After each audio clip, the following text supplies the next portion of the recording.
The next is lecture 3 is bus structure.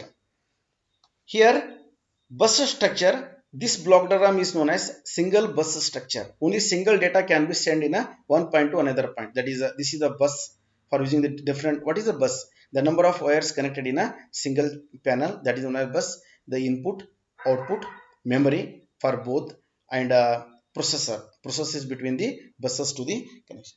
And all the functional parts of a computer system must be interconnected in some organized way to form a complete operational system. To obtain higher speeds, parallel transfer of data is essential. For this purpose, all the functional units are connected using a group of lines called bus. Important here is, what is the bus? The bus is to use the different, all functional units are connected single group, using a single group of a lines is called a bus. A bus is nothing but a group of wires. A bus is contain a group of wires, means many number of wires or lines is connected on single channel, that is known as bus, which carry information in parallel from source to destination.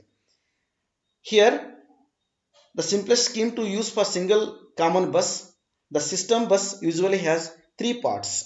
That three parts is data bus, address bus, and control bus. That is, the first one is data bus, address bus, and control bus. These three important use for the system bus usually for three types. What are the data required? On that data, what is the address? On that address, what is the control? We are discussing one by one for the bus structure. First one is for the, what is the data bus?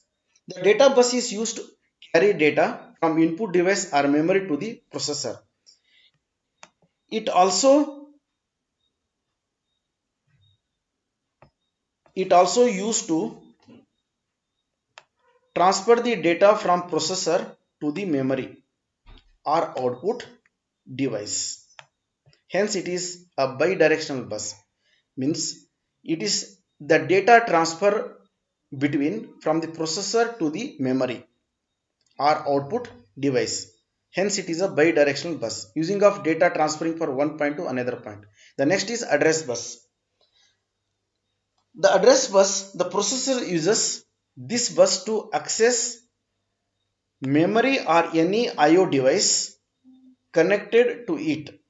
That is, the processor sends the address of the device for read or write operation. For here is important, address of the device for read or write, both a read or write operation.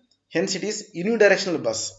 The data bus is called as bidirectional bus because it is transferring data from processor to memory, and address bus is called unidirectional bus because this processor sends the address of the device for read or write operation, that is known as unidirectional bus. And third one is control bus.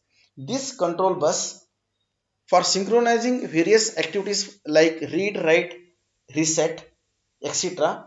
The processor needs signals to inform to device about any activity. Hence, control bus lines are needed. In some cases, external device also can initiate an activity. Hence, the control bus also bidirectional. The control bus is a set of individual signals carrying information at different instance of time using the for different signals. For general performance, multi-bus structure can be used. For example, in a two-bus structure, two operands required for arithmetic operation could be fetched simultaneously over two buses.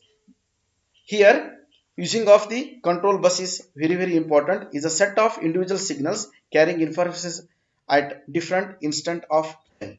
This is a single bus structure. If you want two bus structure, because here two operands is required. In the single bus structure, only single operands required in arithmetic operation. This is a simple block diagram of the bus structure.